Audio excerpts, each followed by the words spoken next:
कृष्ण हरे कृष्ण कृष्ण कृष्ण हरे हरे हरे राम राम राम हरे हरे राम राम राम हरे हरे हरे कृष्ण हरे कृष्ण कृष्ण कृष्ण हरे हरे ఇది వచ్చేసి హరే రామ మహామంత్రం హరే కృష్ణ మహామంత్రం ఎట్లా చెప్పించినా మనం ముందు ఒకటి తర్వాత వచ్చినా సో ముందు శ్రీరామ మందిరంలో కోదండరామ స్వామి దేవస్థానం కానీ రామ మందిరంలో కానీ ముందు హరే రామ రామ రామ హరే హరే హరే కృష్ణ కృష్ణ కృష్ణ హరే చెప్పిస్తారు కీర్తనలు భజనలు కానీ నామస్వరం అదే కృష్ణ మందిరంలో కలిగి ఇస్కాన్ టెంపుల్స్ కానీ కృష్ణ మందిరంలో వస్తే హరే కృష్ణ కృష్ణ కృష్ణ హరే హరే హరే రామ రామ రామ హరే చెప్పిస్తారు ఇది ఒక భగవన్ నామస్మరణ ఆ మందిరంలో ముందు ఆ యొక్క భగవంతుని యొక్క అవతారం కాబట్టి ఆ భగవంతుని యొక్క అక్షరంతో ముందుగా పిలుస్తాము. అదేవిధంగా ఇక్కడ శ్రీకృష్ణుని యొక్క అవతారం కాబట్టి ఇక్కడ శ్రీకృష్ణుని ముందుగా పిలుస్తాం తప్ప సో అక్కడ ఆ మందిరంలో ఆ రామమందిరంలో అలా పలకాలి, అలా భగవనాశనం చేయాలి, అలా సంకీర్తనలు భజనలు పాఠం చేయాలి. అదేవిధంగా శ్రీకృష్ణుని మందిరం కానీ ఆ ఇస్కాన్ టెంపుల్స్లో కానీ శ్రీకృష్ణ ఆలయంలో వస్తే శ్రీకృష్ణ మందిరం వస్తే హరే కృష్ణ కృష్ణ కృష్ణ హరే రామ రామ హరే చెప్పించాలి.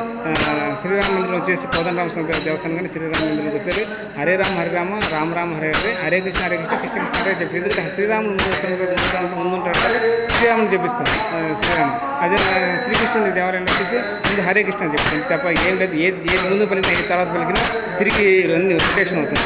సో ఇక్కడ మనం అది ఆలోచించుకుంటూ మనం భక్తితో భగవంతుని నిత్యము ప్రేమించి ఆరాధించాలి, పూజించాలి, నమస్కరించాలి, అర్చించాలి. ఆ యొక్క భక్తిని మాత్రం మనం వదలకూడదు.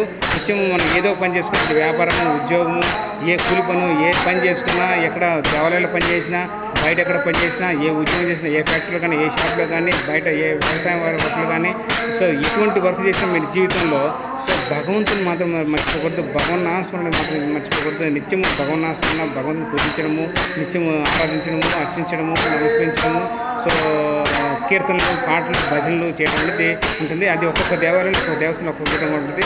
సో దాని గురించి నేను చెప్తున్నాను. So welcome to my channel. Please support my channel temples journey life.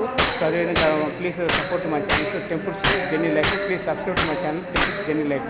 అదేవిధంగా ఇంకోటి temples travel life journey. So దాన్ని కూడా సబ్స్క్రైబ్ చేసుకోండి. సో సపోర్ట్ ఇవ్వండి, నా యొక్క ఛానల్స్ సపోర్ట్ ఇవ్వండి, నా ఛానల్ సపోర్ట్ చేసుకోండి. ఇప్పటివరకు నా ఛానల్స్లో వీడియోస్ అంతా యూట్యూబ్లో సెర్చ్ చేసుకుని చూసుకుంటాను. అంటే టెంపుల్స్ దర్శనం వీడియోస్ అనుకుంటున్నాను. సో నా యొక్క ఛానల్ వీడియోస్కి వచ్చినప్పుడు దయచేసి నా వీడియో చూస్తున్నారని సబ్స్క్రైబ్ చేసుకుంటున్నారు. ప్లీజ్ సబ్స్క్రైబ్ నా ఛానల్స్, నా ఛానల్స్ సపోర్ట్ ఇవ్వండి. సో అప్పుడే వేలాది మందికి, లక్షల మందికి ఈ యొక్క టెంపుల్స్ గురించి, దర్శనం గురించి తెలుస్తుంది. ఎలా వెళ్ళాలి, ఆ టెంపుల్స్, ఆ ఊరిలో టెంపుల్స్ ఎలా వెళ్ళాలి, ఎలా చేరుకోవాలి, ఎలా దర్శనం చేసుకోవాలి. సో ఈ విధంగా మనం ప్రయోజనాలు ఎటువంటి ఫలితాలను పొందగలం ఆ యొక్క దేవాలయంలో. సో ఆ దేవాలయం యొక్క విశిష్టత ఏంటి, ఆ దేవాలయం యొక్క పూజా విధానం ఏంటి, సో ఆ ప్రత్యేకత ఏంటి, ఆ ఊరు స్థల పురాణం ఏంటి, ఇలాంటి వాటి గురించి నా యొక్క టెంపుల్ దర్శనం ఛానల్స్లో ఉంటుంది. అంటే టెంపుల్స్ జర్నీ లైఫ్ ఛానల్ ఉంటుంది. అదేవిధంగా ఇంకో ఛానల్ వచ్చేసి టెంపుల్స్ ట్రావెల్ జర్నీలో ఛానల్ ఉంటుంది. తప్పకుండా చూడండి, సబ్స్క్రైబ్ చేసుకోండి, సపోర్ట్ ఇవ్వండి. సో ఇది వచ్చేసి సింగరకొండలో ఉండే శ్రీ కోదండరామస్వామి దేవస్థానం చూడొచ్చు. ఇది సింగరకొండలో ఉండే శ్రీ కోదండరామస్వామి దేవస్థానం చూడొచ్చు. చక్కగా అద్భుతంగా ఉంటుంది. ఇంకొక వీడియో చేస్తాను మీకు నేను చూద్దరు. సో శ్రీ కోదండరామస్వామి దేవస్థానం ఇక్కడ చూస్తే మీకు హనుమంతుడు, సో బాలాజీ స్వామి దగ్గర మీరు చూడొచ్చు.